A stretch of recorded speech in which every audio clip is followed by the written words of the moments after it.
Bueno, pues gracias por acompañarnos a este seminario que hoy día va a presentar Álvaro Laparra Pérez, quien es doctorante de la Universidad de Maryland. Y bueno, pues su título de lo que ha estado trabajando es un estudio institucional sobre el ejército durante la Segunda República Española y la Guerra Civil. Adelante, Álvaro. Muchísimas gracias, buenas tardes, gracias por venir y muchísimas gracias por invitarme para presentar mi trabajo en esta institución que me parece particularmente adecuada para presentar mi trabajo sobre la Segunda República Española. El artículo en el que se basa esta presentación es bastante largo. La primera parte es el estudio más institucional e histórico, mostrando la importancia que el ejército tiene en la dinámica de la sociedad española en el primer tercio del siglo XX y mostrando que el ejército es un agente político relevante por él mismo, que conviene estudiar. Hoy me gustaría centrarme más en la segunda parte del artículo, que trata más con la parte cuantitativa, la parte en la que utilizo datos e intento demostrar la relación entre las políticas militares aplicadas durante la Segunda República Española y la probabilidad de que los oficiales del ejército y las distintas facciones que componían el ejército en España se rebelasen contra la República en 1936. En 1936 hubo un golpe de Estado, un golpe militar que marcó el inicio de la Guerra Civil Española, que duró 3 años y que acabó llevando a la dictadura de Francisco Franco. Entonces, simplemente por mostrarles de manera muy simple lo que después voy a mostrarles más en detalle, este artículo, esta presentación, habrá una regresión con un modelo de elección discreta en la que analizo cómo el impacto que las políticas militares republicanas tuvo en cada oficial afectó a la probabilidad de los oficiales de alzarse o apoyar la República en julio de 1936. Entonces, digamos que las dos subpreguntas que se derivan de esta estrategia empírica es básicamente si aquellas facciones y oficiales que perdieron profesional, económicamente, con las políticas militares republicanas eran más proclives a rebelarse contra la República Española, o también, una pregunta un poco más general, ligeramente diferente a la anterior, si aquellas facciones u oficiales que formaban el ejército español y que disfrutaron de una mejor progresión profesional o una mejora económica durante la Segunda República eran más proclives a permanecer leales a la República cuando el golpe de Estado empezó. Entonces, simplemente por adelantar un poquito el desenlace de esta historia y los resultados que encuentro, el primer resultado, a mi modo de ver relevante en este artículo, es demostrar que el ejército, al contrario de lo que tradicionalmente se ha asumido, no era una organización homogénea, no era monolítica. Dentro del ejército coexistían distintos grupos, distintas facciones, con intereses opuestos y distintos. Después también, otro resultado que conviene resaltar es que en aquellas áreas que permanecieron bajo control republicano en los días inmediatamente posteriores al golpe de Estado, al 17 de julio de 1936, en aquellas áreas que permanecieron bajo control republicano, podemos comprobar que en efecto aquellas facciones u oficiales que fueron más favorecidos por las políticas militares republicanas eran más proclives, tenían una probabilidad mayor de permanecer leales a la República, mientras que aquellas facciones u oficiales que fueron perjudicados por las políticas militares republicanas eran más proclives a rebelarse, a alzarse contra el gobierno republicano en julio del 36. Si en estos momentos tienen algún pequeño problema en entender lo de área bajo control republicano o área bajo control rebelde, no se preocupen, en unos minutitos voy a ir a los detalles para que sepan exactamente a qué me refiero. Esto simplemente es para dar una idea muy general de los resultados que encuentro en la investigación. En aquellas áreas que fueron controladas por los golpistas, por los rebeldes, por las tropas de Franco y los otros militares golpistas, este impacto de las políticas militares republicanas no es significativo. Estos resultados que le acabo de mencionar son robustos, incluso si controlo por la importancia de la jerarquía dentro del ejército, como podremos también comprobar al final de la presentación.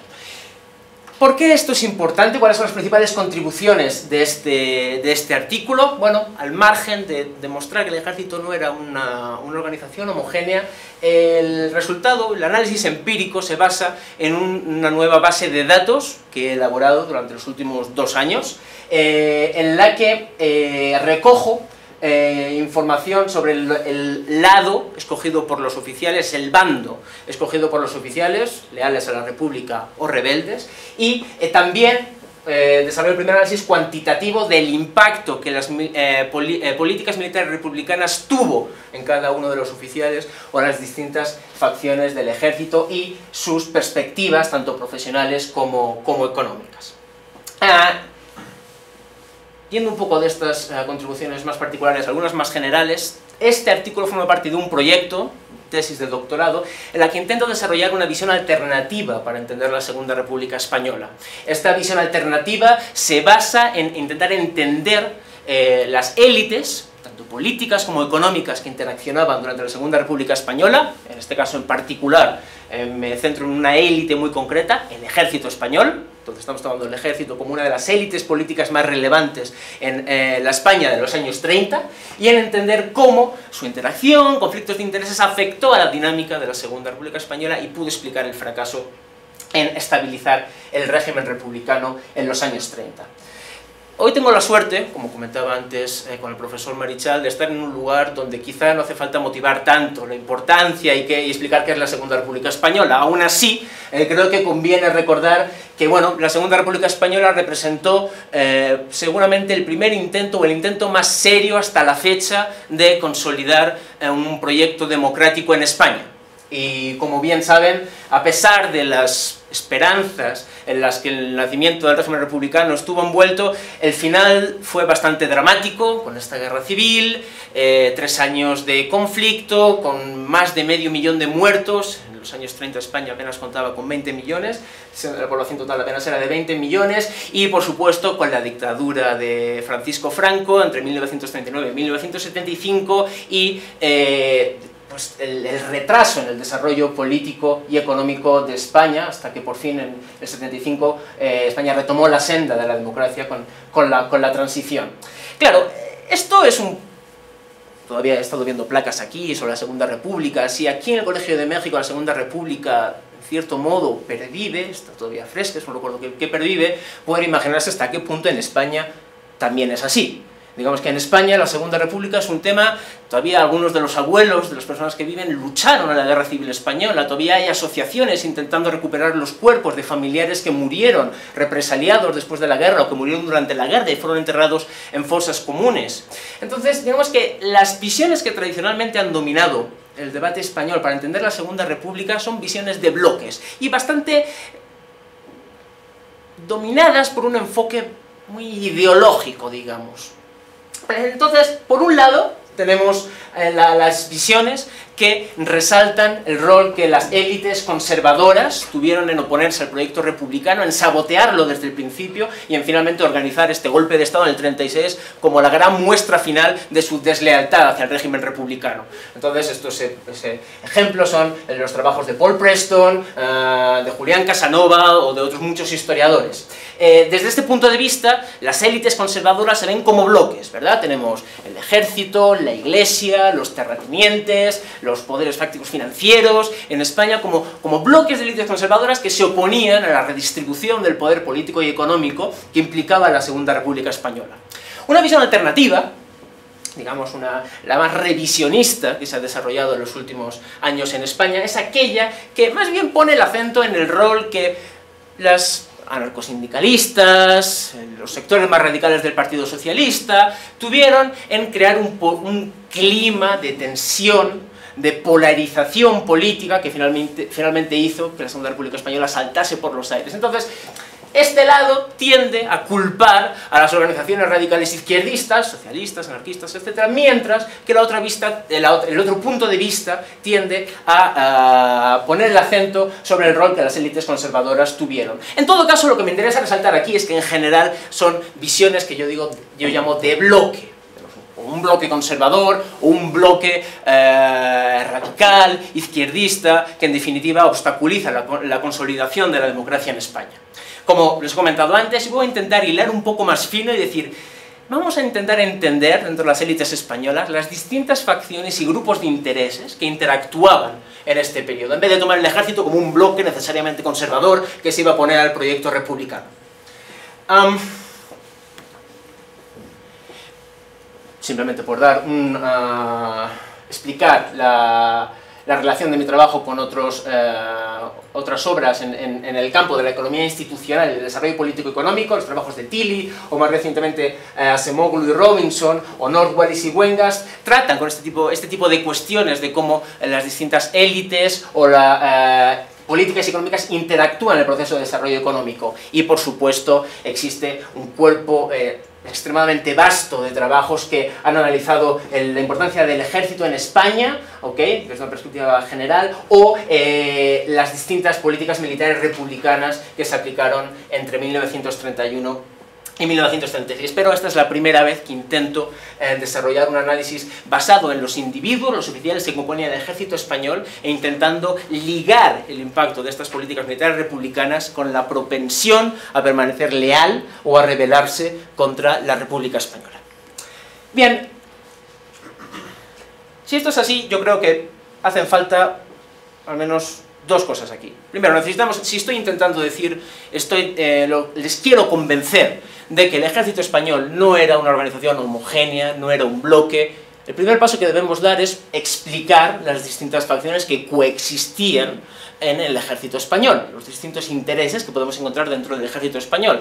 Y a continuación veremos cómo estos intereses se vieron afectados, ya sea de manera positiva o negativa, por las políticas que la Segunda República aplicó, particularmente durante el mandato de Manuel Azaña como presidente de la República, como ministro de la Guerra entre 1931 y 1933. Entonces, el primer elemento que generaba divisiones o que diferenciaba distintos grupos dentro del ejército era la geografía, dónde estaban las tropas. En España, en los años 30, aún conservaba algunas colonias en el norte de África, y en África existía la facción del ejército que se conocía como la facción africanista, es decir, el grupo de oficiales que estaba destinado en África y que habitualmente se tenía que enfrentar a las distintas tribus del Magreb, con los que España tenía conflictos bastante a menudo entre 1910 y 1927 en particular. Entonces, lo importante, lo que debemos retener es que esta facción africanista defendía, a capa y espada, quizá nunca mejor dicho, la existencia de promociones basadas en méritos de guerra. La facción africanista quería que las promociones dentro del ejército, para determinar quién iba a subir de rango o quién iba a estar clasificado más alto en la escala que daba derecho a subir de rango, tuvieran en cuenta los méritos de guerra, los méritos en el campo de batalla.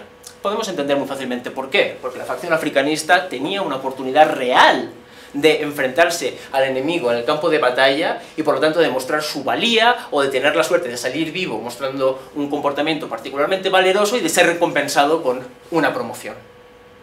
Promoción implica mayor prestigio y también mayor remuneración económica, evidentemente. En cambio, pueden imaginar que aquellos oficiales que la mayor parte del tiempo estaban en la península ibérica, los conocidos como peninsulares, no estaban tan de acuerdo con permitir que las promociones estuvieran basadas por méritos de guerra. Los peninsulares preferían un sistema exclusivamente basado por antigüedad.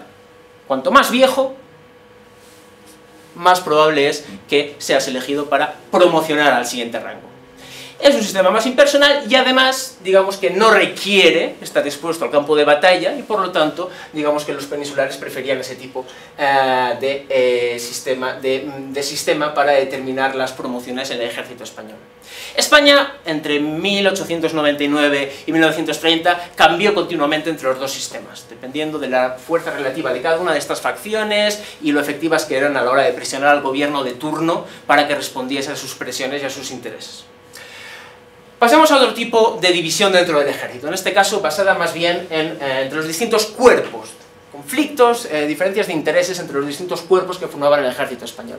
La primera diferencia, que al final va a resultar no ser tan significativa para el caso de la Segunda República Española es entre los cuerpos técnicos, artillería e ingenieros, y los cuerpos, digamos, menos técnicos, infantería y caballería. Los cuerpos técnicos querían tener sus propias academias para reforzar su aspecto, su ventaja comparativa, digamos, en términos de formación científica y más técnica, mientras que los cuerpos menos técnicos preferían tener un sistema de estudio en común, en la que los oficiales compartían la mayor parte de años de estudios en la academia y no se diferenciaban tanto en cuanto a conocimientos. Como les digo, esto no va a ser tan importante al final, con lo cual no quiero perder mucho tiempo con este punto. Un punto más relevante es el caso del cuerpo de aviación, que ejemplifica muy bien la relación entre política y ejército existente en España. Durante Primo de Rivera, la dictadura previa a la Segunda República Española, el cuerpo de aviación fue bastante penalizado, no acabó de ser un cuerpo independiente y fue un cuerpo que habitualmente conspiró contra el general Primo de Rivera, con lo cual Primo de Rivera en general intentó reprimir y perjudicar a los oficiales que formaban el cuerpo de aviación. La independencia de este cuerpo no estaba muy claro, con lo cual cuando llegó la Segunda República Española no estaba muy claro si el cuerpo sería afianzado como un cuerpo independiente o si por el contrario permanecería subyugado en cierto modo de acuerdo con las políticas que aplicaba el gobierno. Bien, entonces tenemos estas dos divisiones del cuerpo español, por geografía y por los distintos cuerpos y los intereses de los cuerpos. ¿Cuáles fueron las políticas que los gobiernos republicanos intentaron implementar? Yo voy a centrarme particularmente en el periodo más reformista de la Segunda República Española, que es el bienio 1931-1933, en la que una serie de partidos progresistas y republicanos, liderados por figuras tan importantes como Manuel Azaña, reformaron distintos aspectos de la sociedad española, y Azaña, que acabaría siendo seguramente la figura republicana más reconocida en todo el mundo, ocupó, curiosamente, la cartera de ministro de la guerra entre el 31 y el 33, y fue el encargado, digamos, de confeccionar el paquete de reformas que estructurarían la relación del ejército con la Segunda República. Entonces, el primer aspecto que Azaña tocó fue el de los métodos para determinar las promociones dentro del ejército. Entonces, Azaña, en primer lugar, decidió que el método el criterio, más bien, para decidir las promociones sería antigüedad y, en algunos casos particulares, estudio, la necesidad de pasar un examen para promocionar al siguiente rango. Recuerden que esto es algo en consonancia con los intereses de peninsulares, pero contra los intereses de la facción africanista. La facción africanista no estaba en absoluto contenta con esta primera medida reformista de Azaña.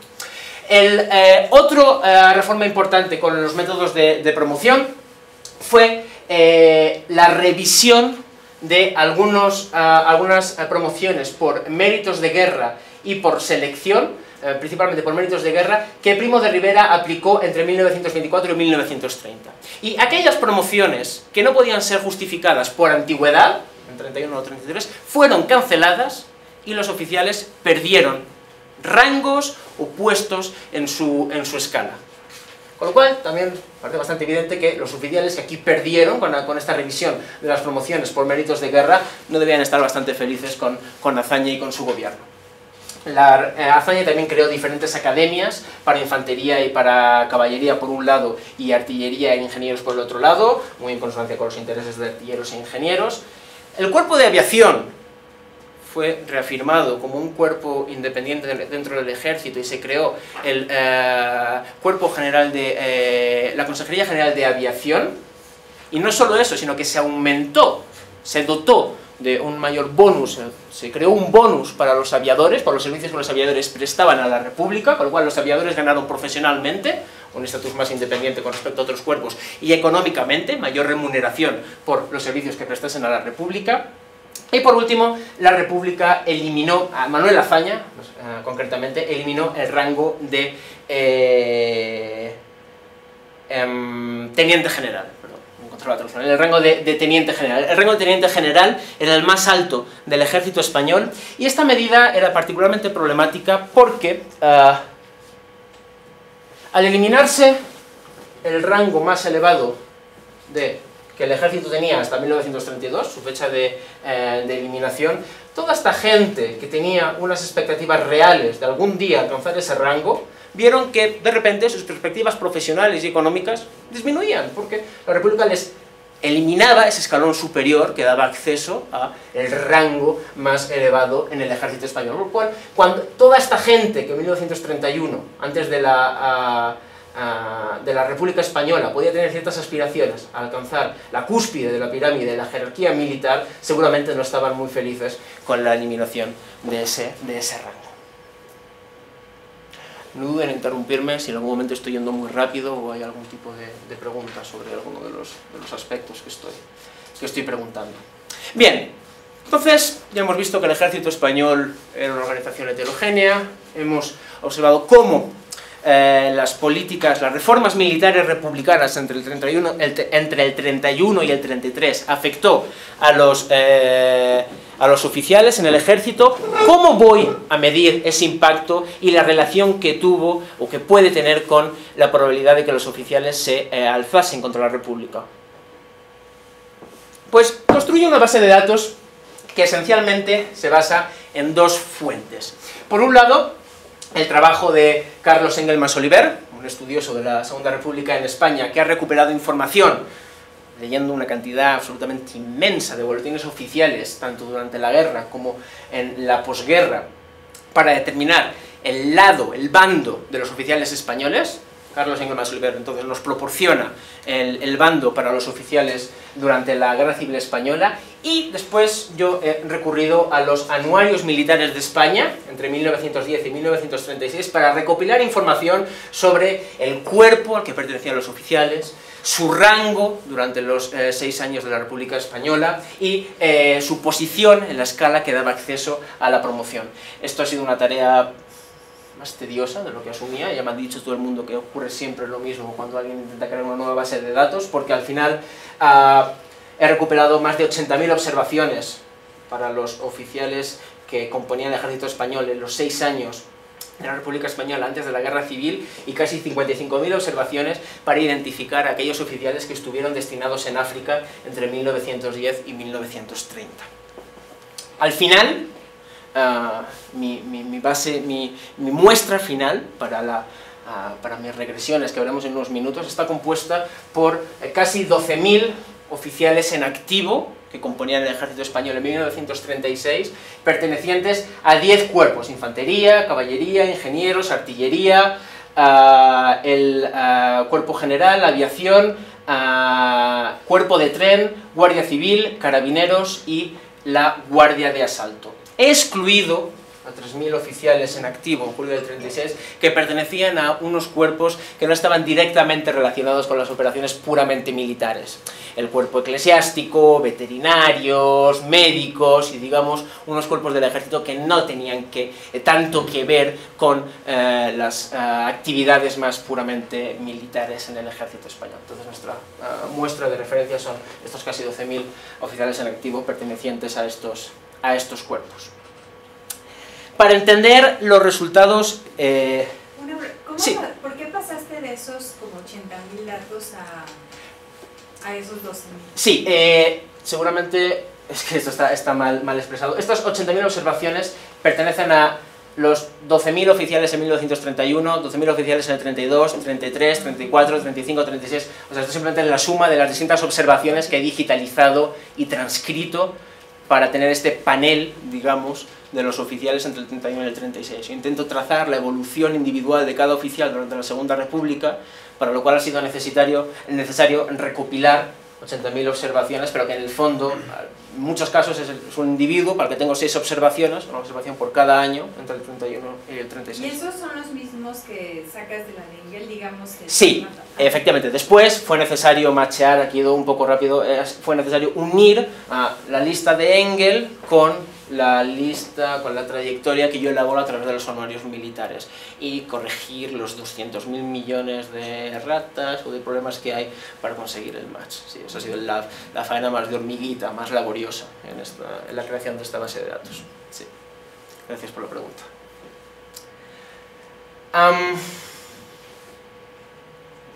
Para entender las regresiones y los resultados, creo que es necesario dar una pequeña nota sobre la secuencia con la que se produjo el golpe de Estado. Digamos que el golpe de Estado podemos dividirlo en una secuencia con tres etapas.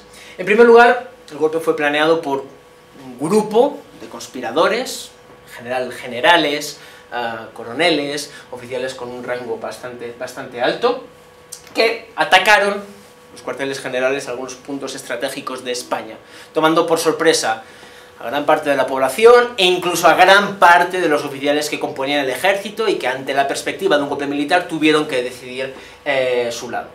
En algunas áreas triunfaron los golpistas, los rebeldes; en otras áreas las autoridades republicanas mantuvieron el control de la zona.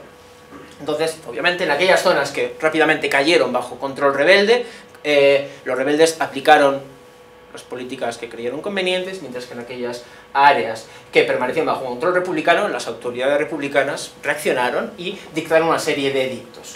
Y ante esa circunstancia, tras saber si el área en el que estaban había caído bajo control rebelde o control republicano, la inmensa mayoría de oficiales tuvo que decidir: bueno, ¿y yo ahora apoyo el golpe o permanezco leal a la República?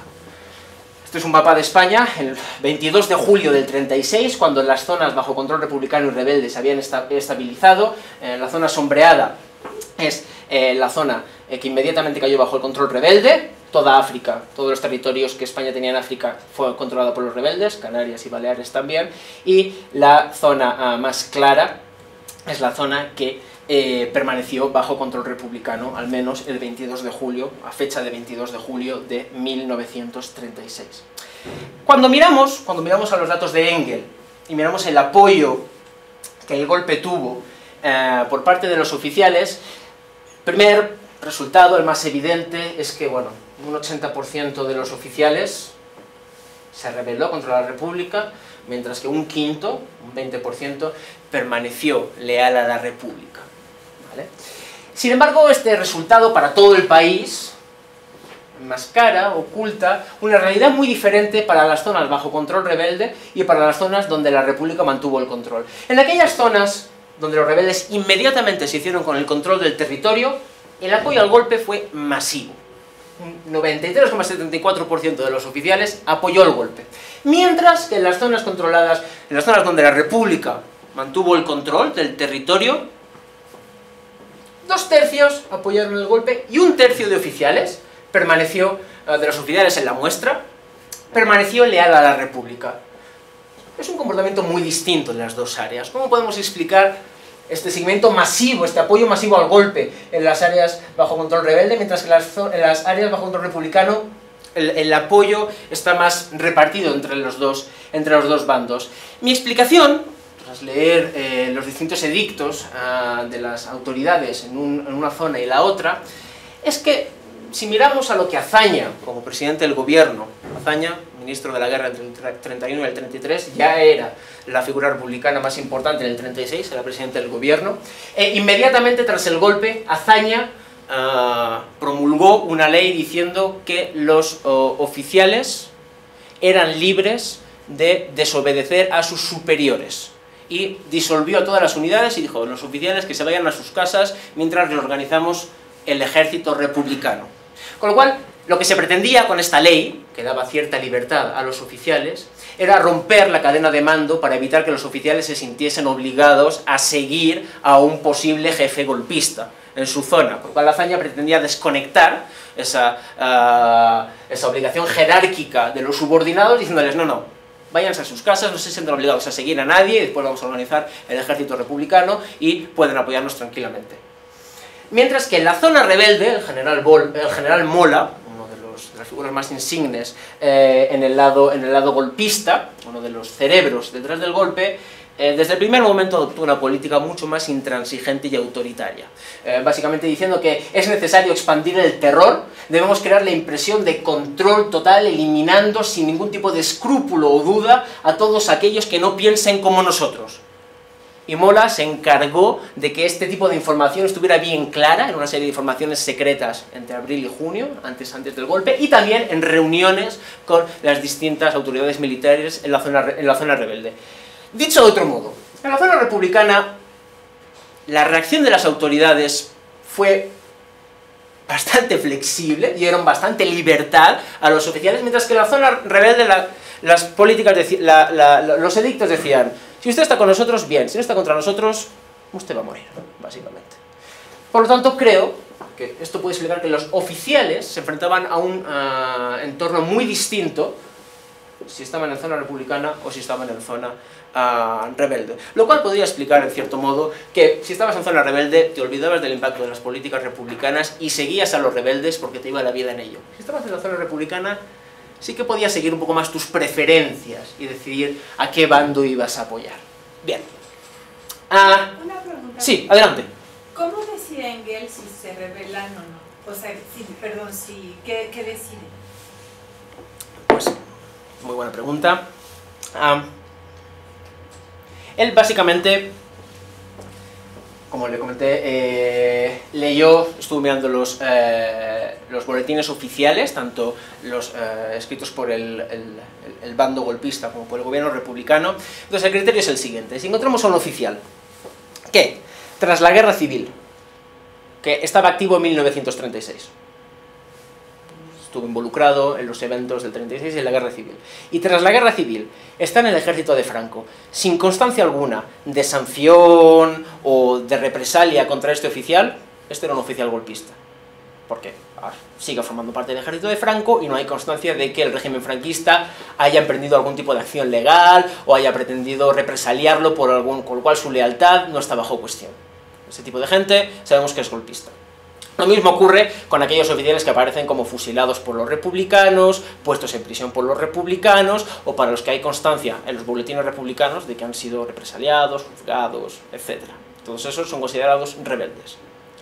Siguiendo la misma lógica, aquellos oficiales que figuran en los boletines republicanos, que aparecen represaliados por el gobierno franquista, o represaliados tras la guerra por el gobierno franquista, todos esos oficiales son considerados republicanos. Entonces digamos que es un trabajo también muy de hormiguita, de ir leyendo todos los distintos documentos oficiales que existen, viendo, y también se apoyan algunas referencias bibliográficas aparte para algunos casos más dudosos y complicados. Siguiendo esta metodología, él ha sido capaz de determinar, él dice, con un grado de error tolerable, porque esto todavía es un trabajo que se está mejorando y refinando. Hay otros historiadores como Ángel Bamonde, la Carlos III, que está intentando refinar este trabajo. Digamos que por el momento esto constituye el estudio más detallado y creíble sobre el bando de los oficiales. Pero, como le digo, esto es una cosa que se está mejorando, que se están buscando nuevas fuentes de datos y se está intentando mejorar continuamente. Por el momento yo me estoy restringiendo a esta base de datos porque es lo mejor que tenemos. En 2 o 3 años seguramente tengamos acceso a algunas bases de datos un poquito más refinadas y mejoradas con respecto a al bando de los oficiales. ¿Responde a su pregunta esto?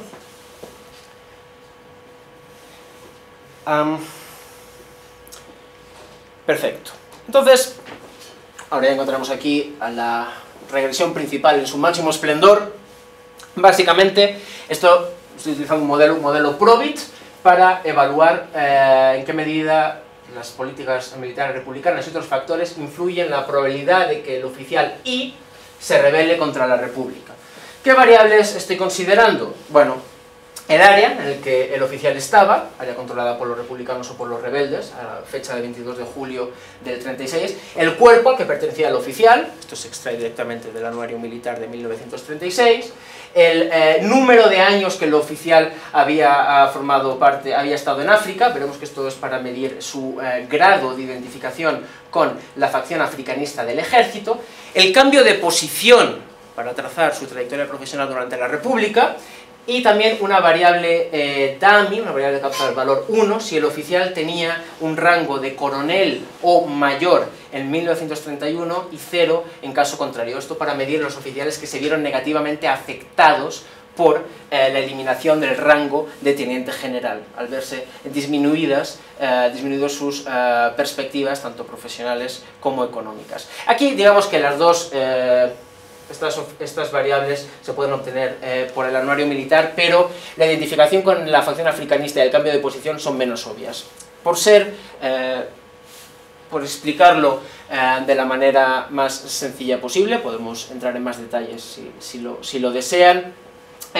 A la hora de medir el grado de identificación de los oficiales con la variable africanista, estoy utilizando la definición más comúnmente aceptada de la literatura. ¿Quiénes eran los africanistas? Bueno, pues eran los oficiales destinados en África, pero no en cualquier unidad africana, sino en las unidades africanas que más habitualmente estaban expuestas a combatir con las tribus del norte de África, de Marruecos. Estas unidades eran la Legión, el Tercio de Extranjeros, el Ejército de Regulares de África, los Tiradores de África, la sección nómada, las Mejalas, un cuerpo nativo de allí de Marruecos, pero con oficiales españoles, el Cuerpo de Policía de África y los cuerpos de intervención. Entonces esta es la lista de... Y estoy midiendo los años que los oficiales activos en 36 estuvieron destinadas en al menos una de estas unidades entre 1910 y 27. Porque entre 1910 y 27 es cuando se producen la mayoría de enfrentamientos entre las tropas españolas y las tropas de las tribus africanas. Después del 27 el conflicto con las tribus prácticamente desaparece, se estabiliza y ya no hay más oportunidades de enfrentarse a ellos y gozar de promociones por méritos de guerra. Después, la otra variable un poco más complicada es la del cambio de posición. Los detalles son un poco farragosos, con lo cual digamos que lo que conviene recordar es que la variable cambio de posición adopta un valor positivo si el oficial mejoró su rango o posición en la escala durante la República. Cuanto más positivo, más mejoró su posición en la República, y adopta un valor negativo si el oficial empeoró su posición o rango durante la Segunda República. Cuanto más negativo, más empeoró su posición. Después mido este cambio en posición para cada año en la República, 31, 32, 33, 34, 35, 36, y para crear una variable que refleja el cambio de posición total, agrego el cambio de posición en cada uno de los años de la Segunda República. Bien. Resultados. Entonces, esto muestra la probabilidad de ser un rebelde para todo el país, cuando agarramos a la muestra total, tanto las áreas bajo control republicano como a las áreas bajo control rebelde. ¿Qué nos encontramos? Bueno, aquí me estoy centrando en las variables de facciones o de evolución profesional más relevantes. Encontramos una validación parcial de la hipótesis sobre los cuerpos. La hipótesis sobre los cuerpos nos decía que la aviación, recuerden, la aviación fue uno de los cuerpos más favorecidos por la República, mayor independencia, mejores bonuses. Lo que encontramos, estos son los average marginal effects, los efectos marginales medios para los oficiales. Encontramos que el hecho de pertenecer a la aviación disminuye en 14,6 puntos la probabilidad de rebelarse contra la Segunda República Española. El cuerpo de aviación, uno de los más favorecidos por las reformas de Azaña, muestra una menor propensión a rebelarse contra la República Española. Para el caso de la caballería o infantería o ingenieros, aquí el cuerpo de referencia es la artillería, por lo tanto este 14,6 es con respecto a la artillería, no encontramos una validación de la hipótesis nula que teníamos. Dado que la República mejoró, dotó a ingenieros y artilleros de sus propias academias, deberíamos esperar que ingenieros o artilleros fueran más propensos a permanecer leales. No es lo que encontramos en este caso. En este caso encontramos que la caballería era más propensa a rebelarse, esto es lo que cabía esperar, pero por ejemplo para el caso de la infantería, no encontramos que la infantería fuera más propensa a rebelarse contra la Segunda República. Más interesantemente, si nos centramos en el caso, de manera más interesante, si nos centramos en el impacto de las políticas militares republicanas, en el caso de los oficiales, encontramos que el cambio de posición está negativamente correlacionado con la probabilidad de rebelarse. Esto es exactamente lo que cabía esperar. Cuanto más promociona el oficial, menos probable es que se rebele. Lo que esto nos está diciendo es que por cada rango que el oficial promocionaba, la probabilidad de rebelarse disminuye en 1,5 puntos. ¿De acuerdo? Después, worst prospects after 1931, aquellos oficiales que empeoraron sus perspectivas profesionales en 1931 no tienen ninguna relación significativa con la República. Lo mismo para la facción africanista. Cuantos más años en África, no hay ninguna relación con la probabilidad de rebelarse o no. Pero Claro, esto es para todo el país. En este caso estamos tomando áreas muy distintas. Hemos dicho que la lógica en las áreas rebeldes era muy diferente de las áreas bajo control republicano. ¿Qué ocurre si corremos esta regresión para cada una de las áreas por separado? Entonces, centrémonos en primer lugar en las áreas rebeldes, aquellas áreas donde la coacción era extrema, donde las autoridades, con el general Emilio Mola al frente, decía, si no está con nosotros, le vamos a matar, básicamente. Pues, como cabría esperar, las políticas republicanas no tienen un gran impacto en el lado de los rebeldes. Si acaso encontramos un coeficiente pequeño, pero sorprendentemente negativo para el caso de los africanistas, diciendo que cuanto más africanista, cuantos más años en África, menos probable es que se rebelase. Esto es un resultado cuanto menos sorprendente, para que no tenga una explicación muy clara. Y en el caso de los cuerpos, sí que encontramos de nuevo que la aviación tendría a ser más fiel, incluso en territorio rebelde, mientras que en los otros casos encontramos coeficientes o no significativamente distintos de 0, o sorprendentemente negativo, aunque el 10% de nivel de significatividad, en el caso de la infantería. Con lo cual, digamos que, de manera no sorprendente, dada la lógica que reinaba en los territorios rebeldes, las políticas republicanas no tuvieron un impacto muy significativo en el lado escogido por los oficiales en zona rebelde. Pero ¿qué ocurre si miramos a las zonas bajo control republicano? Aquí los resultados son bastante más claros y en línea con lo que esperábamos. De nuevo, la aviación parece como claramente uno de los bastiones republicanos más claros. El hecho de pertenecer a la aviación disminuye en más de 18 puntos la probabilidad de rebelarse cuando se compara con la artillería. De nuevo, no hay una validación empírica para las diferencias y enfrentamientos entre caballería, infantería, ingenieros o artillería, pero en el caso de la evolución profesional, sí que encontramos que el cambio de posición está negativamente correlacionado con la probabilidad de rebelarse contra la República. Por cada rango que el oficial promocionó, la probabilidad de rebelarse disminuye en un 3% para aquellos oficiales que estaban en área republicana, y aquellos oficiales que vieron sus perspectivas profesionales empeoradas en 1931, resulta que eran un 6% más propensos a rebelarse en las áreas republicanas. Con lo cual sí que encontramos una cierta respuesta entre el impacto de las políticas militares republicanas en las carreras de los oficiales y la probabilidad de rebelarse. Y esto es un resultado, a mi modo de ver, bastante interesante. El hecho de ser africanista no está correlacionado ni positiva ni negativamente con el hecho de rebelarse contra la República. Digo que esto es particularmente interesante porque tradicionalmente, cuando leemos los trabajos que existen sobre el ejército español y la República, el cuerpo africanista inmediatamente se identifica con un cuerpo particularmente golpista. Contra la Segunda Franco estuvo muchos años en África, Mola era otro ilustre africanista, con lo cual, desde un punto de vista anecdótico, tomando estas observaciones individuales, podría pensarse que el ejército, la facción africanista estaba particularmente en contra de la República, y habitualmente se suelen esgrimir razones ideológicas, un cuerpo particularmente conservador, particularmente militarista, particularmente en contra de la política civil que aplicaba la Segunda República Española. Lo que yo encuentro es que si controlamos por el cambio de posición, que es el canal a través del cual Azaña afectó a la facción africanista, al no permitir promociones por méritos de guerra y al revisar y cancelar algunas promociones por méritos de guerra empleadas anteriormente, si controlamos por eso, el hecho de ser africanista no tiene ningún efecto en particular, no tiene ninguna relación particular con la probabilidad de rebelarse. Con lo cual parece ser que no es la ideología de los africanistas, sino más bien los intereses profesionales de los africanistas lo que podría explicar la mayor o menor implicación de la facción a la hora de rebelarse contra la República. Claro, esta explicación soy perfectamente consciente de que está sujeta a multitud de posibles críticas. La más importante puede ser el problema de endogeneidad, que tanto gusta a los economistas, ¿no? Esta posible doble causalidad. Podría ser que Manuel Azaña decidió las políticas que decidió para perjudicar a facciones como la africanista, que eran ideológicamente más proclives a alzarse contra la República. Es decir, Azaña decidió degradar a militares africanistas o decidió implementar promociones por estricta antigüedad para perjudicar a facciones como las africanistas, que tenían algún tipo de elemento ideológico o inobservable que las hacía más propensas a rebelarse contra la República?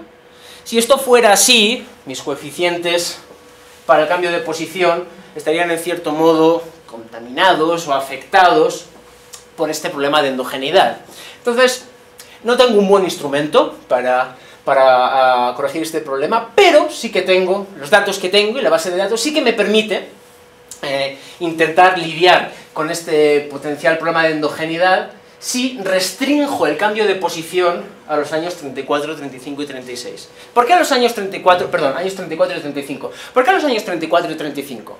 Porque durante los años 34 y 35, en España, en la Segunda República Española, hubo una serie de gobiernos conservadores, formado principalmente por el llamado Partido Radical y la CEDA, de José María Gil Robles. Estos gobiernos conservadores contenían elementos de centro-derecha, pero también muchos elementos claramente reaccionarios y con una ideología que en todo caso debería caracterizarse como opuesta a Azaña y al tipo de políticas que Azaña prestó.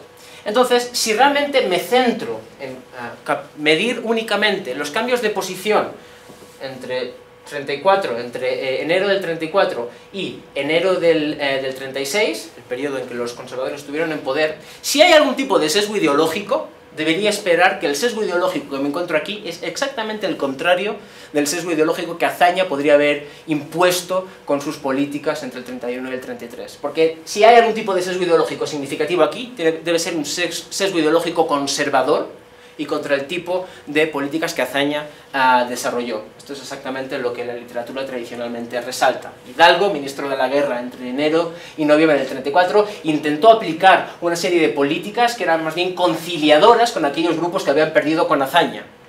Nos dice Payne y Cardona, otro de los estudiosos del ejército español, también nos dice que en general la serie de gobiernos que gobernó en España entre el 34 y principios del 36 lo que intentó fue desmantelar las políticas que se habían adoptado anteriormente.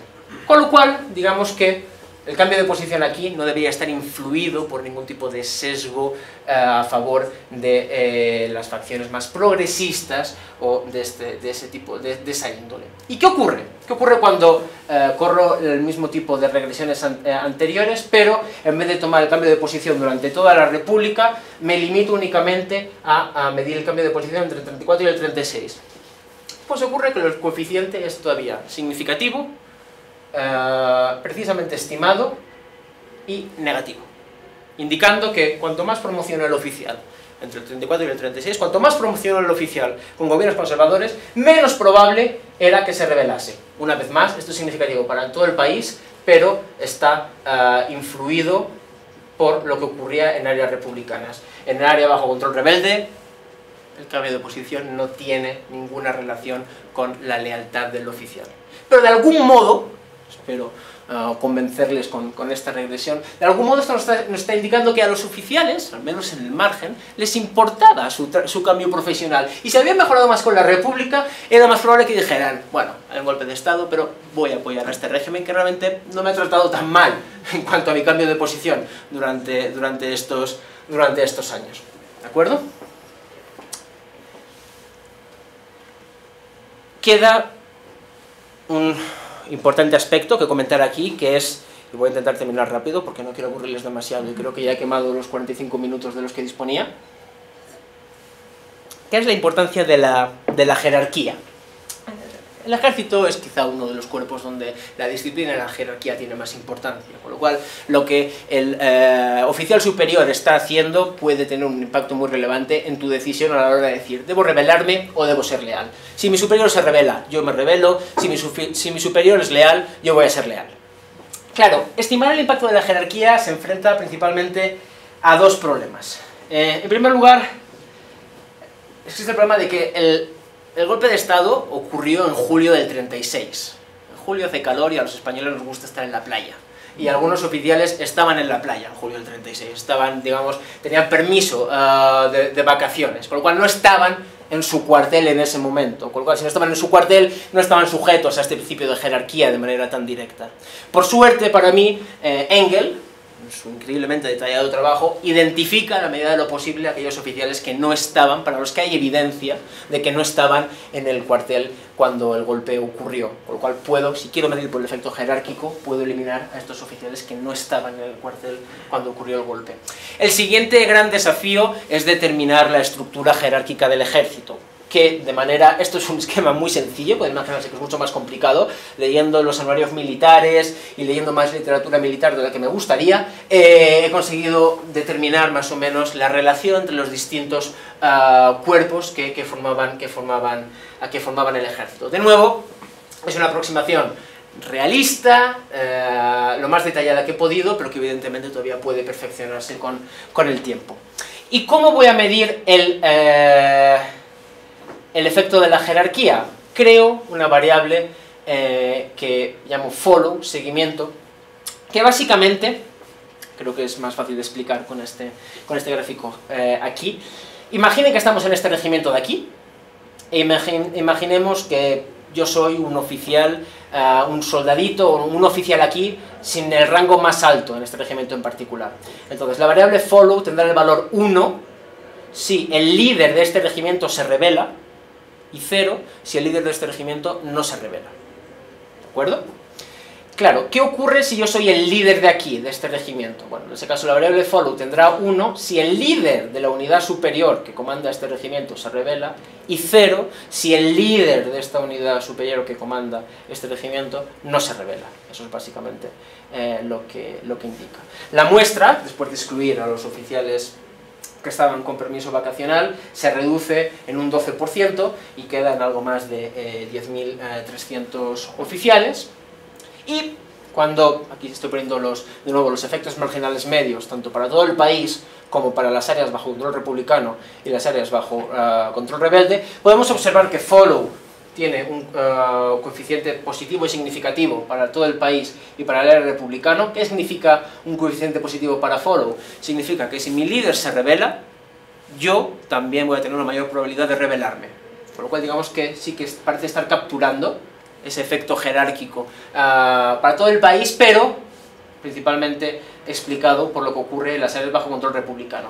De nuevo, en las áreas bajo control rebelde parece que todo viene dado por: si no estás contra mí, te voy a matar, y la jerarquía no tiene ningún tipo de relación significativa con el bando escogido por los oficiales. Lo interesante en todo caso es que, si miramos el área bajo control republicano, que era el área que más nos interesaba para medir el impacto de las políticas militares republicanas, la inclusión de la jerarquía no tiene un impacto muy grande en el efecto de las promociones. Cuanto más promociones, menos probable es que te rebeles, sigue siendo significativo. Sí que tiene un impacto en la significatividad de las peores perspectivas profesionales después del 31, aunque es positivo, no podemos decir que sea significativamente distinto de 0, y de nuevo encontramos que el cuerpo de aviación tiende a ser más leal a la República.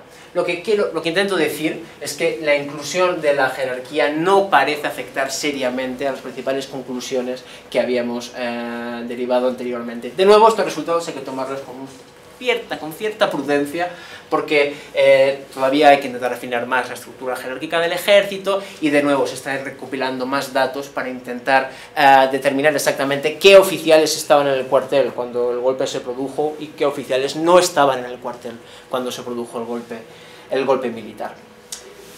Tengo 5 minutos más para concluir esto. Pues ya simplemente para intentar darles una idea de la importancia cuantitativa, ¿no? Porque hasta ahora ha sido como un bombardeo de regresiones con coeficientes que más o menos sigan el sentido que quería. Es decir, ¿qué tan importante, ¿no?, fue este impacto de los intereses económicos y profesionales de los oficiales en la guerra civil a la hora de elegir su bando?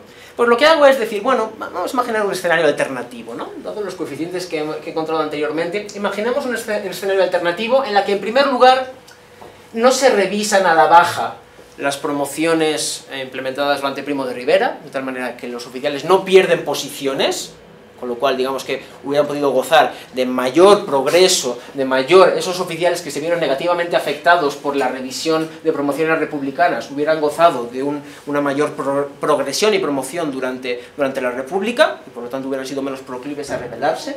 Y también intentemos imaginar que al margen de eso, el rango de teniente general se mantiene, de tal manera que no estamos empeorando los prospectos profesionales, las perspectivas, perdón, profesionales de los oficiales que en el 31 tenían una aspiración seria a llegar a ese rango. Bueno, pues si hacemos eso, evidentemente estas políticas no tendrían ningún impacto para los oficiales que estaban en el lado rebelde en julio del 36, porque en el lado rebelde casi todo parece que está explicado por la coacción impuesta por Mola y sus colegas rebeldes, pero en el lado republicano, esta serie de políticas contrafactuales, en este escenario hipotético y contrafactual, y utilizando mis resultados, esta serie de políticas alternativas hubieran llevado a un aumento de un 26,6% de los oficiales que apoyaban a la República en las zonas bajo control republicano. Es decir, el ejército republicano, bajo este conjunto de políticas alternativas, hubiera podido gozar de un mayor apoyo del ejército por parte de algunos oficiales del ejército. Este 26,6% tiene en cuenta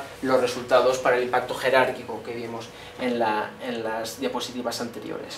Y después, de manera muy aproximada, usando funciones de concurso, no tengo muy claro cómo traducir contest function al español, si les soy honesto, digamos que de manera muy aproximada y muy básica, digamos que este 26,6% de aumento en el apoyo de los oficiales a la causa republicana podría haberse trasladado en un aumento del 2% en las probabilidades de la República para ganar la guerra. Pero bueno, esto es llevar el contrafactual a un nivel aún más extremo. Yo me quedaría en todo caso con este 26,6% mostrando el aumento en el apoyo al ejército republicano que hubiera podido existir con esta serie de políticas alternativas.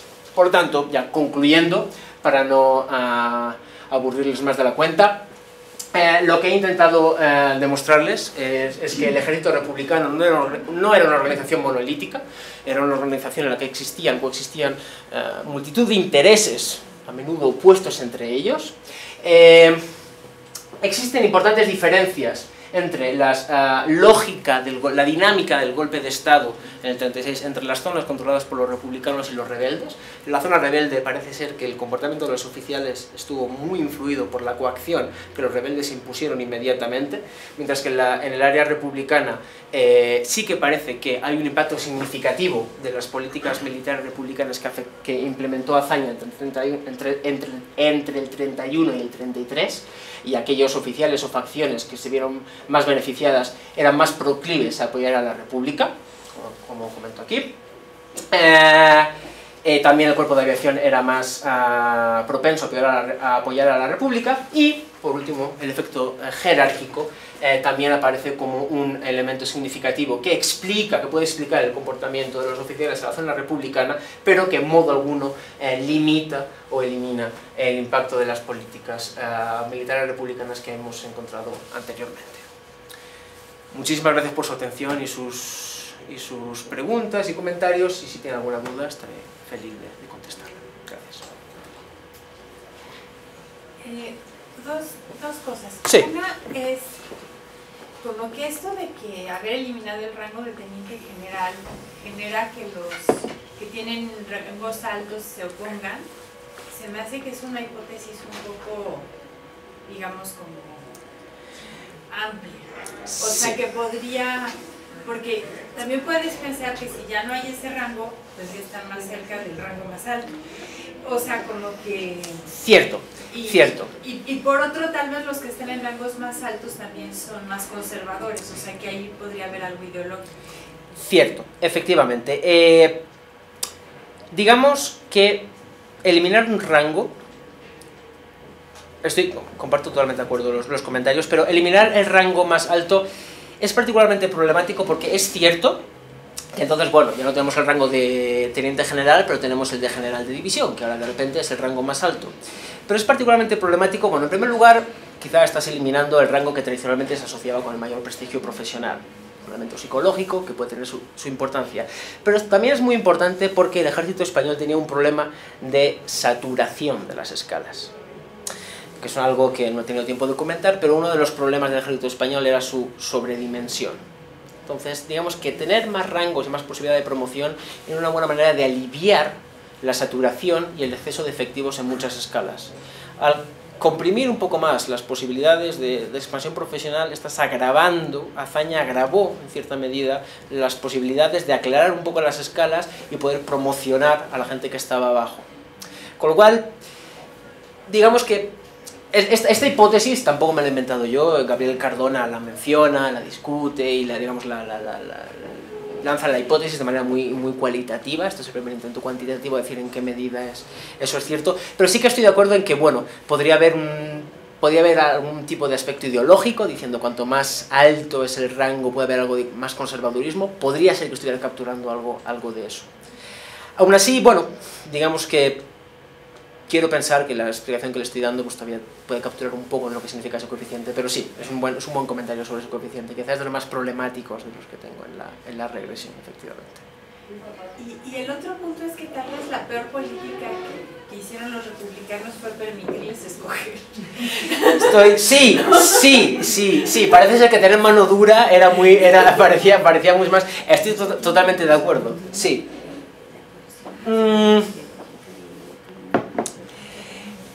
Azaña tenía una mentalidad... Sí, quizá pecó de bonachón Azaña a la hora de tomar esa decisión. Tal vez pensó que más de los rebeldes se iban a volver del lado republicano. Claro, al ofrecer esa posibilidad, y sí, efectivamente, eso podría ser, eso es una muy buena explicación, efectivamente. Y bueno, y de todas formas, Azaña comenta en sus memorias, cuando comenta esto, ¿no? O sea, disolvimos el ejército, la mayoría de oficiales se fueron a sus casas. Después, cuando les Engelmas Oliver, ves que se fueron a sus casas y muchos se fugaron a la zona nacional inmediatamente cuando se fueron a sus casas. Su mayor obsesión era cortar la cadena de mando para evitar que los oficiales se sintiesen obligados a seguir a eventuales oficiales golpistas en sus guarniciones. Pero tal vez podría ser algo divertido como tipo dilema del prisionero. Como si haces eso, digamos, como pensando que no tienen realmente ninguna preferencia ideológica, pero un bando hace una cosa y otro bando hace la otra. Entonces, de alguna manera, el bando que obliga a todos a quedarse hace como que aumenta las probabilidades de que gane ese bando y todos los demás se van a querer unir a ese bando, ¿no? Es un comentario muy interesante, efectivamente, sí. Sí, efectivamente. O sea, como que lo que te interesa es aumentar tu probabilidad de sobrevivir. Claro, sí, ¿no? literalmente. En base a eso, como que esas dos reglas diferentes en sí ya te van a marcar un resultado distinto, ¿no? Sí. Sí, es un comentario muy interesante. Muchas gracias. Yo tenía una duda. Sí. ¿Cómo afectaba el presupuesto del ejército que quitaran el rango de teniente general? O sea, había una redistribución de los recursos económicos, de los sueldos, una serie de cosas. Más lo afectaba en el sentido, Azaña, el gobierno republicano estuvo recortando las partidas para el Ministerio de la Guerra continuamente. De hecho, otra de las políticas de Azaña, que no tengo tiempo de comentar aquí, fue ofrecer una jubilación gratuita, jubilación con paga íntegra para los oficiales que lo pidiesen. Una de las obsesiones de Azaña y de los gobiernos republicanos era eliminar este problema de la sobredimensión del ejército español. La eliminación del rango de teniente general, me imagino que podía ir también dirigida a este intento de disminuir el tamaño del ejército. No implicó en todo caso, o no me consta, que implicase un aumento de las dotaciones para las otras unidades del ejército. Puede ser una cosa interesante, que conviene que mire, pero más bien me consta que la tendencia era que el presupuesto estuviese estancado o a la baja a medida que el ejército, digamos, se libraba de efectivos y los oficiales decidían retirarse en general. Sí. No, a mí me gustó mucho la presentación porque yo creo que estudié una parte, bueno, yo igual he leído un poco, pero no soy mucho menos experto en tema. Y yo creo que es una parte que no ha sido estudiada, o sea, me parece que es eso de ver, estudiar el ejército por dentro y ver su relación con el gobierno republicano, me parece muy interesante. Sin embargo, cuando inicias diciendo que hay explicaciones que van más por el lado de los intereses de las élites y explicaciones que van más por el lado de los grupos políticos más radicales como los anarquistas, socialistas, comunistas, etc. Y luego empiezas a mostrarnos tu explicación, tu lado. Entonces, no sé, como que eché un poco de menos que incorporaras esos elementos que tú criticas o que dices que son los tradicionales en tu explicación. Porque, por ejemplo, en el momento del pronunciamiento, el 17 de julio, al día siguiente, el 18, ya había milicias urbanas. En Madrid ya se estaban armando los obreros. En Cataluña estaba la CNT, que en Cataluña no se hacía prácticamente nada en el aspecto laboral, sino lo decía antes. Estaba el permiso. Entonces yo creo que ahí habría que ver, desde mi punto de vista, qué relación hay entre los oficiales que decidieron levantarse o no, con la base del movimiento social que había, porque para mí era mucho más fácil para un oficial decir, sabes que yo me mantengo fiel a la República en Cataluña, que era una zona donde había más apoyo popular a la República, y eso pasa con País Vasco también, que era una zona más, digamos, más nacionalista, más autónoma, que le había dado más autonomía al gobierno de la República. Entonces yo totalmente de acuerdo. En tu modelo he hecho un poco de menos eso de la relación del ejército con los movimientos sociales, que me da la impresión de que lo dejas como un poco por sentado. Sí, no lo quiero dejar por sentado, y de hecho en el artículo lo comento un poco más en detalle. Es un comentario muy pertinente.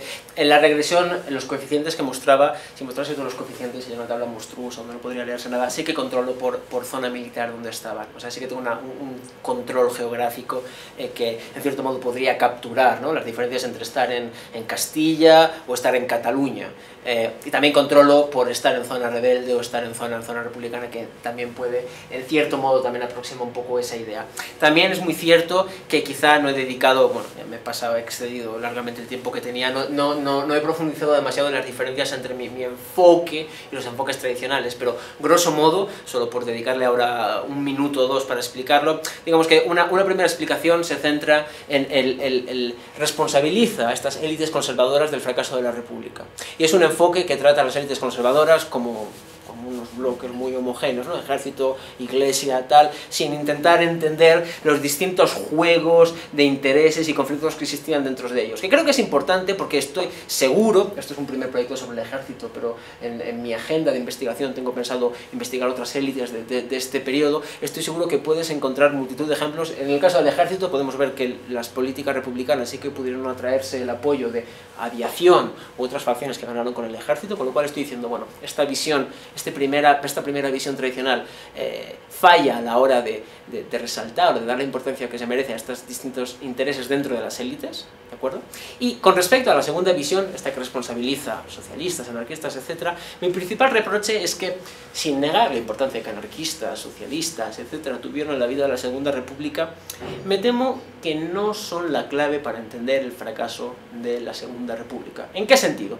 En el sentido de que cada vez que los anarquistas intentaron una revolución, cada vez que los socialistas se involucraron en la revolución de Asturias en el 34, cada vez que intentaron una huelga revolucionaria para declarar el anarquismo libertario, fueron reprimidos muy fácilmente.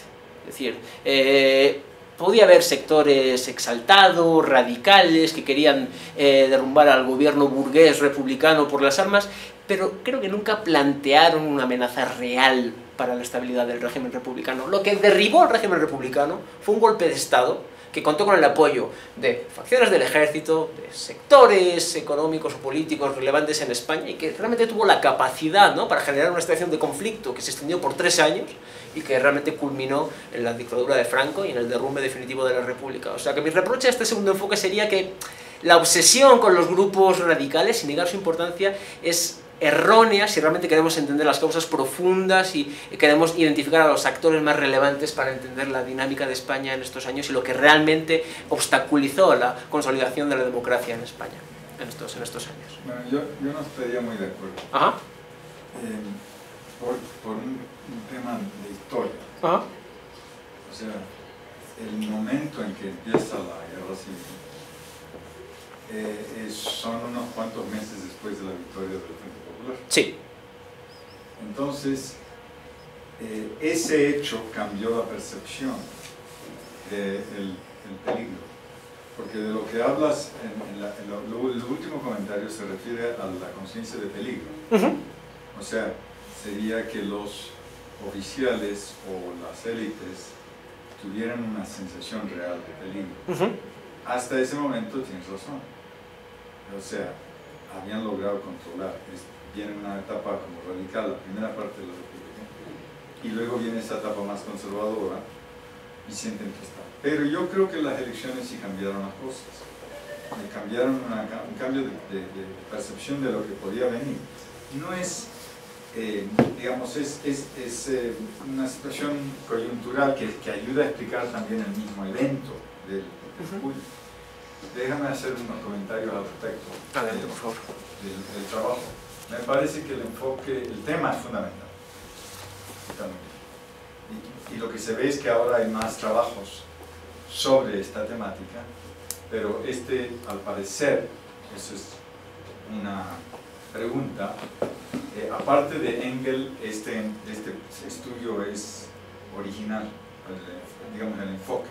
La pregunta es si es así. La segunda es que las tesis de la necesidad de estudiar o cuestionar el conflicto entre africanistas y peninsulares es cierto y creo que está demostrado. Y dos, que el tema de estudiar las reformas militares también es importante. Y bueno, por tanto, muy bien el trabajo. En cuanto a la metodología, tienes la fortuna de tener esa base de Engel y lo ha complementado. Entonces, me parece que eso es otro punto a favor del trabajo en su conjunto. Yo tengo observaciones más generales y van un poco en la línea que he planteado antes del colega sobre, digamos, las variables que quizás no puedes controlar. Sí. Pero vamos a empezar con el enfoque general. El primero, la Segunda República, ¿vale la pena estudiarla? Efectivamente. Porque, como está señalado en la primera parte del trabajo, es un tema muy importante en la historia política moderna de España. Ahora, dices que fue establecido en el 31, ¿no? Es visto como la primera intento serio de establecer y consolidar democracia en España. Eso es como para venta en Estados Unidos, pero no en España, no acá. Entonces lo entiendo por qué pone la frase, pero es de venta para allá. Puede ser, sí. Entonces, mi observación es que te quita un poco de fuerza a la importancia del trabajo en general. De hecho, en España hay régimen parlamentario desde el 34 en adelante. Sí. 1884 en adelante con algunos golpes, pero en general siempre se vuelve al Parlamento, al régimen parlamentario. Solo el 23, con Primo de Rivera, se rompe realmente, sí. Hay propiamente una dictadura militar. Entonces, el tema que trabajas tiene un antecedente que no mencionas, que es la coexistencia del ejército con el régimen parlamentario. Entonces, es algo que no tienes que abordar en este trabajo, pero las implicaciones del trabajo se refieren a un campo más amplio de estudio. O sea, ¿por qué un ejército convive con un régimen parlamentario siendo un ejército? Y eso sí es cierto, es un ejército tradicionalmente conservador, salvo en ciertos momentos. Con Espartero en 1843 era un ejército muy liberal, pero después con Narváez se vuelve muy conservador, sí. Muy católico, muy sí. Ligado a la iglesia, sí. Tiene estos capellanes y toda una jerarquía. Luego, con varias experiencias contrarrevolucionarias donde intervienen y reprimen golpes para restablecer un régimen parlamentario, pero al fin y al cabo eso le genera una especie de ideología, de visión ideológica que me parece que los hace conservadores, más que en algunos otros países. En Francia posiblemente el legado que tienen, esta insistencia de tanto tiempo con la Revolución Francesa, etc., y el hecho de que triunfaron en general las revoluciones progresistas, hace que el ejército quizás sea más laico, menos inclinado hacia, pero no estoy seguro, ¿no? Esa es una pregunta que vendría después. Lo mismo con, sí, el problema del papel del ejército en la vida política es un tema fundamental. Y por lo tanto, creo que estudiar este caso específico de la guerra civil o en la República tiene un interés que va más allá de la Segunda República, la guerra civil. Y eso cuesta un poco de trabajo de verlo en los trabajos de los españoles que trabajan en el periodo. Es tan interesante la Segunda República, es tan interesante la guerra civil, que como que lo desprenden del resto de la historia anterior. Y eso hace muy problemático ver algunas cosas de muy largo plazo y luego a veces entender el significado específico, más amplio de lo específico. Luego, el tema de la guerra civil, eso es ahora un poquito diferente. Ya se está viendo como uno de los grandes acontecimientos, no solo nacionales e internacionales. Y los trabajos estos, sobre todo de Ángel Viñas, ¿no? Sí, sí. No tiene nada que ver con esto, pero sería útil argumentar en el trabajo, en alguna parte, igual que dices que es el esfuerzo, el primer esfuerzo por establecer economía.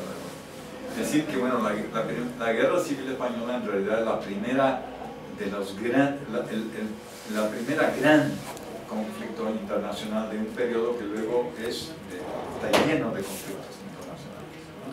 Estoy de acuerdo. No es el único, pero quizás es el que más divide de esa época y de los 30, ¿no? Porque la invasión a Manchuria pues ya se había dado, pero no, a nadie le importó mucho, ¿no? Como que los japoneses podían hacer lo que querían y listo, ¿no? Pero la guerra civil no. Entonces, yo creo que es útil para recordar para un público general, acá y en Estados Unidos. Sí. Entonces, estás estudiando un tema que es pertinente porque los militares se empiezan a meter en política en todos lados, no solo en Estados. Quizás no es para este capítulo, quizás es para un planteamiento más general.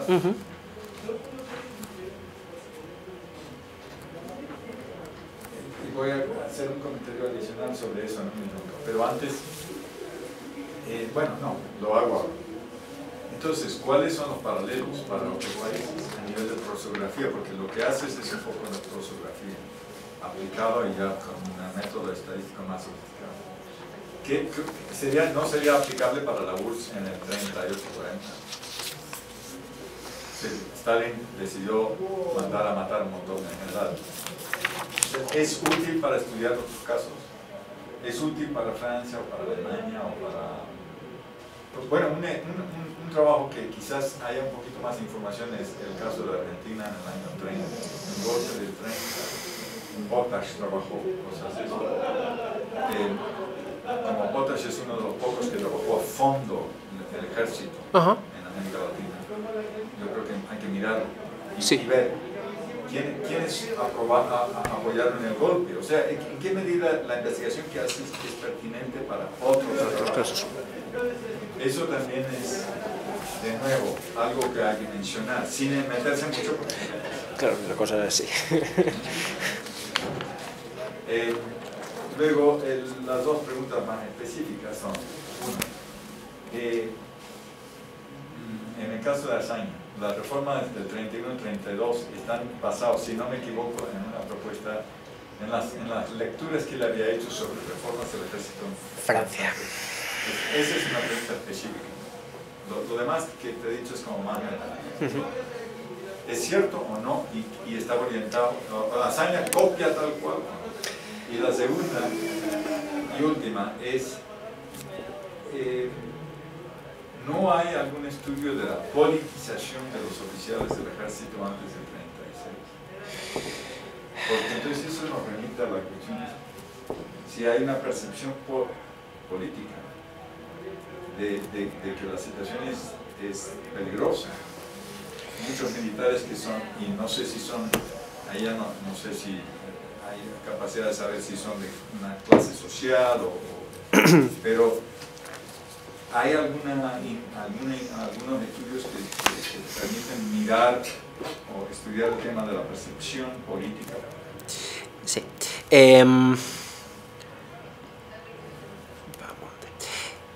Muchísimas gracias por los comentarios.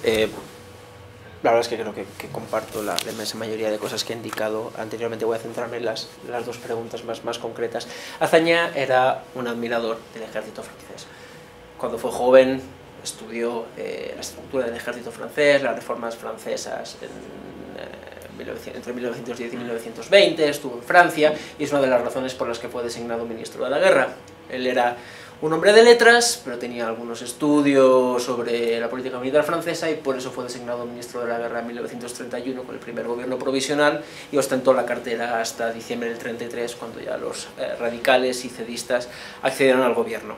Y efectivamente, tenía el modelo de Francia en mente, lo cual no he dejado de pensar que pudo ser un problema grave, porque Francia era un país desarrollado y España era España.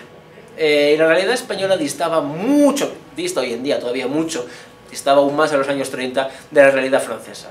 Con lo cual, lo que funcionaba en Francia no tengo muy claro que funcionase igual de bien en España, porque el ejército no tenía el mismo grado, el ejército no estaba igual de controlado que lo estaba en Francia, y digamos que el avispero en el que Azaña se metía era mucho más complicado que el de cualquier ministro de la guerra en Francia. Francia tenía también sus problemas, pero eso es un tema que le he dado, y todavía quiero informarme mucho más sobre ese tema, pero intuyo que sí, esa fascinación de Francia por Azaña pudo quizá llevarle a ser un poquito más naif de lo que debería haber sido a la hora de operar y gestionar el ejército, porque Azaña tiene sus grandes declaraciones de el ejército al servicio de la república y dedicado única y exclusivamente a la guerra, olvidándose de temas políticos, pero mire usted, si mira al ejército español en los últimos 80 años, el ejército español es un agente político de primer orden en España que no se limita a decir sí buena y a acatar las decisiones del gobierno, sino que está continuamente influyendo e intentando ser parte, ¿no?, del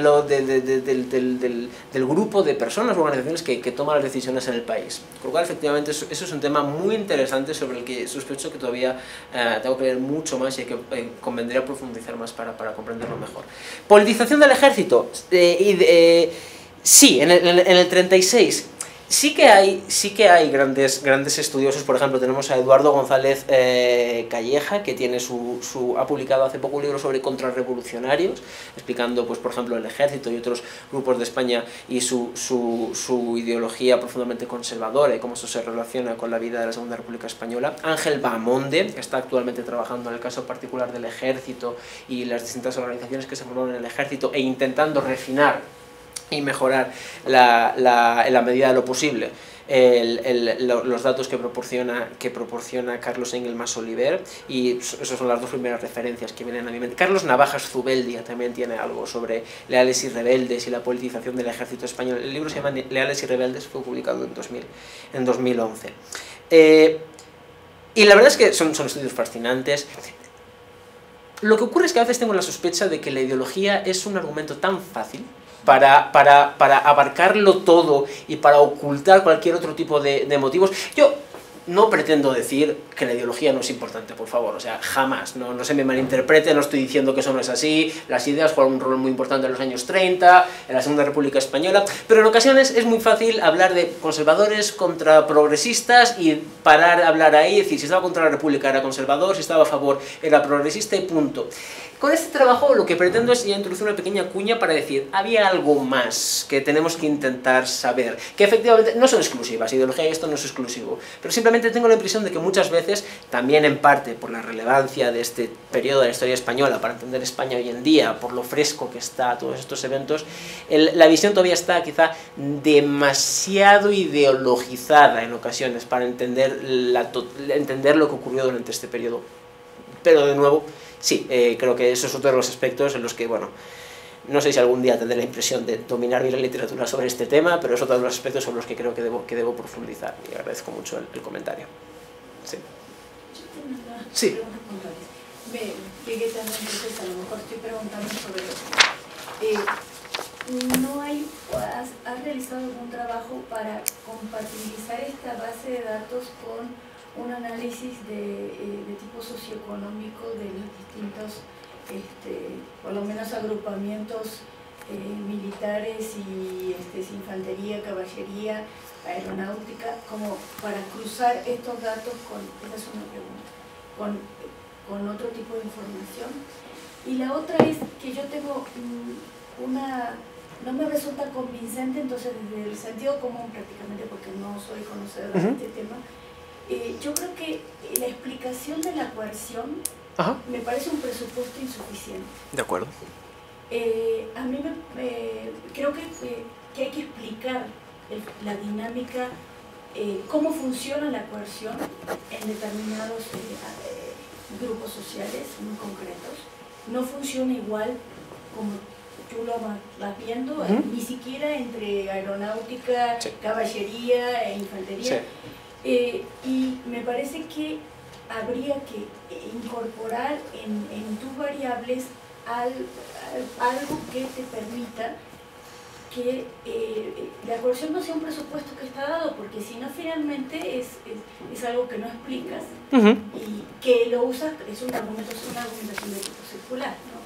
Yo pensaría en qué incentivos al lado de la coerción se están manejando en esas zonas donde, y si me preguntaría acerca de eso y ver cómo lo puedes incorporar en las variables.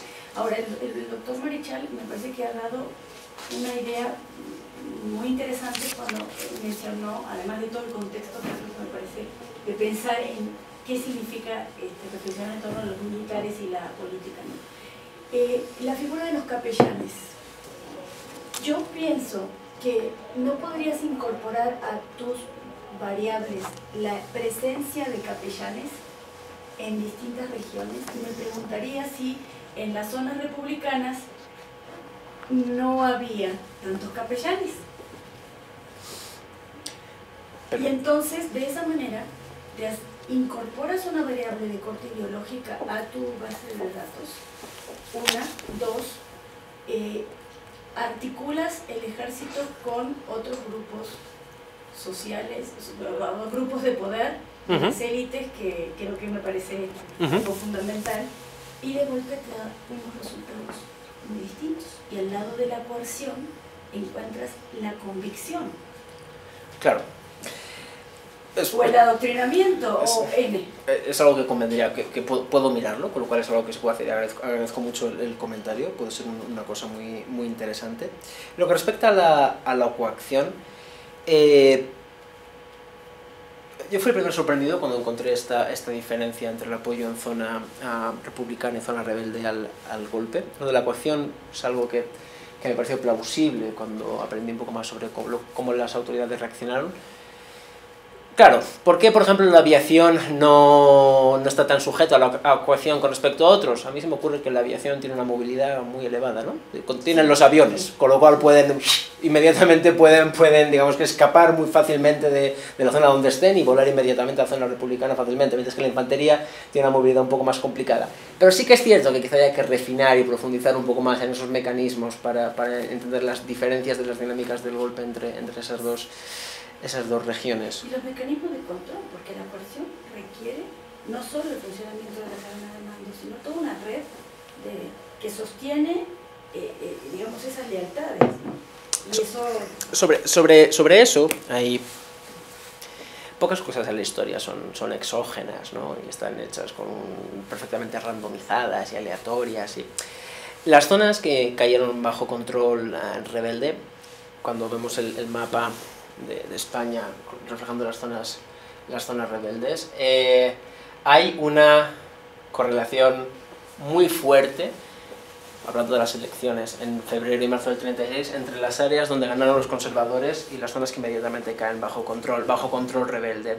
La coacción, que yo digo, seguramente se vio reforzada por el hecho de, si estás en mitad de Zamora, no es una buena idea decir muy alto que eres un republicano convencido, porque es una zona particularmente conservadora del interior. Base de datos, porque si no es un presupuesto no es aclarado, no expuesto claro. en el análisis, ¿no? Entonces es una variable omitida. Bueno, digamos que sí que controlo en cierto modo por el hecho de estar aquí, estar en zona rebelde o estar en zona republicana. Tengo una dummy que te controla por el hecho de que el oficial estaba aquí. ¿Qué está controlando esa dummy? Yo digo que está controlando coacción. Podría estar controlando por ese aspecto ideológico, más rural, más conservador, más cerrado del área donde estaba el oficial. Con lo cual, es cierto que mi interpretación de coacción puede no ser la interpretación correcta o que explica totalmente lo que esa dummy nos está diciendo. Sí que espero que con esa dummy estoy al menos capturando esos posibles efectos muy heterogéneos y demostrando que aún controlando por eso los incentivos profesionales y tal todavía se aparecen como una... Pero sí, estoy de acuerdo en que seguramente quizá no conviene mencionar únicamente el efecto de la coacción y reconocer que hay otras muchas cosas aquí que después ya cómo discernir entre coacción y aspecto más, pues quizá convendría referir un poco más el análisis en ese aspecto. Sí, muchas gracias. Sí. ¿Sí? Yo tengo muchas cosas que me dan vueltas, porque, bueno, no importa.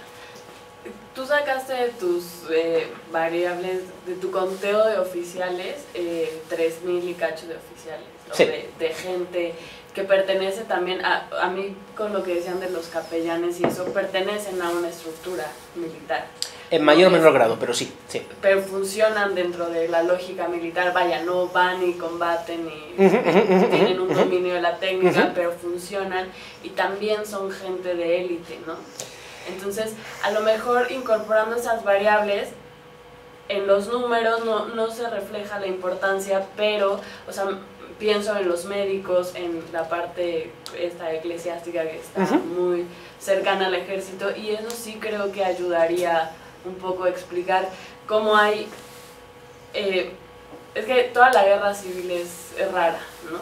Y todo el comportamiento es raro y no son los mismos los militares o los rojos en el País Vasco, que son súper católicos, sí. Y hay otro juego de poder y otra dinámica entre iglesia, bla, bla, bla, ¿no? Sí. Ya lo sabes, Sí. seguramente. Entonces creo que esos como puntos flojos que no se pueden contabilizar numéricamente son los que a lo mejor ayudan a explicar. Y oyéndote me acordaba muchísimo de la biografía sobre Vicente Rojo, ¿no? Por ejemplo, a él, que cuando es el levantamiento, o sea, todo el mundo jura que se va a ir con los rebeldes y dice, no, claro, o sea, yo tengo un código, yo hice un juramento, yo no sé qué. Y creo que a nuestra generación, porque no somos tan diferentes de edad, le resulta a veces impresionante tratar de explicar cosas ideológicamente porque nosotros crecimos sin la ideología, ¿no? Entonces, cuando vemos explicaciones ideológicas o que toman muy en cuenta y muy en serio cómo funciona la ideología antes, creo que lo miramos desde nuestro presente, donde la ideología a nosotros no nos explica nada o no delimita nuestro campo de cosmovisión de un mundo. Y en eso sí me parece un poco injusto porque, claro, la ideología no nos puede explicar ahora a nosotros todo y tampoco nos puede explicar las derrotas de la guerra civil o de la URSS o de los proyectos socialistas, pero sí me parece que en ese momento tiene mucho más peso. Y lo último era que tu conteo llega hasta la guerra civil termina en 39, y creo que sería interesante que hablaras, nomás por curiosidad, cómo cambia la dinámica en el ejército cuando entran los elementos internacionales, ¿no? Y qué pasa con los elementos internacionales dentro de la dinámica en el bando rebelde y en el bando republicano. Muchas gracias por los comentarios. Estoy de acuerdo no estoy de acuerdo contigo en que hayamos crecido, bueno, al menos como español, que haya crecido libre de ideología. Yo, como español, yo formo parte, ¿no?, de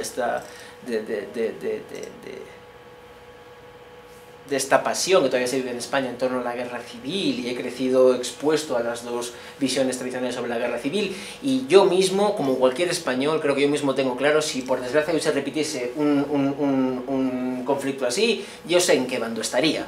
No, esto no viene al caso ahora hablar de eso, pero todo yo creo que en España más o menos todo el mundo sabemos eso. Y yo no me considero libre de las pasiones que todavía dominan este debate y lo fresco que eso todavía está aquí. No me considero libre en absoluto de eso. Sí que creo que, como dije antes, en ocasiones se abusa quizá del argumento ideológico para entenderlo. Yo simplemente intento contribuir, es una contribución muy modesta para decir, bueno, yo creo que aquí hay algo más que también conviene estudiar en cierto modo.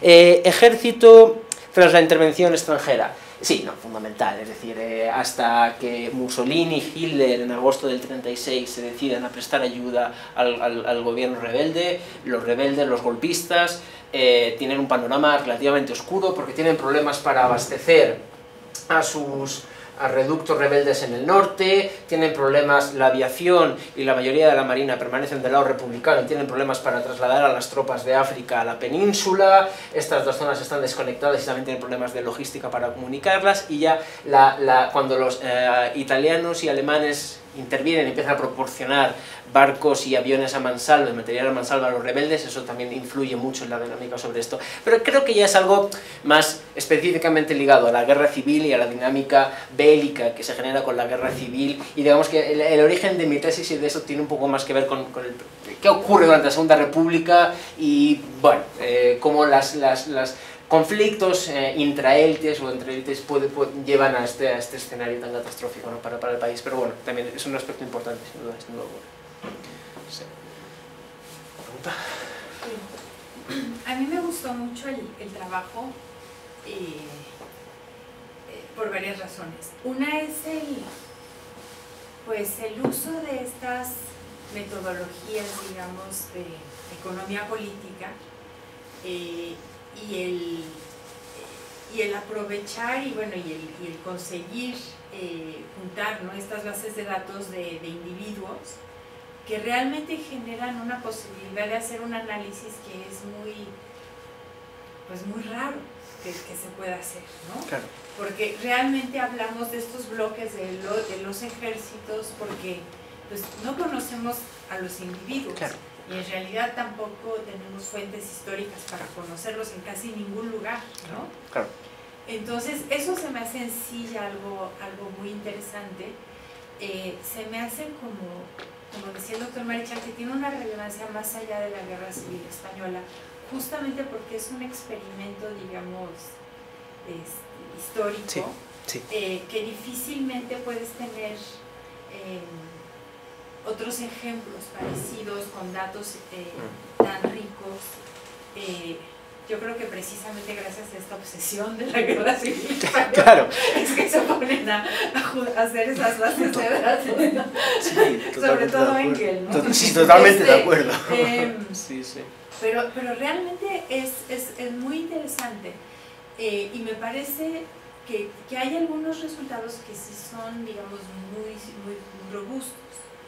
Uno de ellos es, pues básicamente el cómo fueran militares y fueran conservadores o no conservadores o lo que sea, hay una parte que sí refleja el que veían por sus intereses. O sea, la parte de que si los promovieron o no los promovieron, y si eran de la aviación o no eran de la aviación, que creo que la aviación tiene, por un lado, que la beneficiaron, y por otro lado, como tú dices, que se podían escapar, ¿no? Pero bueno, como que ahí tú ves que sí es importante el interés individual del oficial del ejército a la hora que hace una elección, si es que esa elección es posible, ¿no? Que yo creo que realmente, digamos, por las citas que muestras y lo que de alguna manera en el lado republicano sí dejaron que esa elección fuera posible. En el lado rebelde, pues salvo para los que estaban en la aviación, pues no era realmente una posibilidad de elección, ¿no? Claro. Y bueno, eso me parece que en sí es también muy interesante y que bueno, si tuviéramos los datos para analizarlo en otros golpes de Estado, pues probablemente también resultarían pues hallazgos así interesantes, digamos, en los golpes de Estado en América del Sur, y tal vez también ofrece lecciones interesantes de política pública. Es decir, la política que sigas con respecto al ejército es muy importante si no quieres que te dan un golpe de Estado. Exacto. Claro. Claro, Sí. no, efectivamente, Chile es uno de los ejemplos. Cuando hablo y hay chilenos en la sala, inmediatamente empiezan a hacer paralelismos en sus cabezas. No, y claro, yo creo que esto efectivamente es totalmente de acuerdo. Creo que esto es una lección muy importante, especialmente para los países que todavía no tienen ese control político del ejército. Porque cuando tienes un control político del ejército es que ya has alcanzado un grado de desarrollo bastante notable en general. Pero a menudo, no siempre, la Unión Soviética es una excepción a ese respecto, por ejemplo, pero a menudo los países en vías de desarrollo se caracterizan por no tener ese control centralizado y perfecto de la violencia, del ejército y tal, con lo cual efectivamente creo que es una de las lecciones que yo aprendí de mi director de tesis, John Wallis, y que de alguna manera me llevó a interesarme por esa aplicación al caso concreto de España. O sea, que esto es un poco el resultado de un razonamiento más deductivo, de un razonamiento más abstracto, que John Wallis, Douglas North hacen en sus trabajos y que a mí me llevó a interesarme por el caso de España en particular. Sí.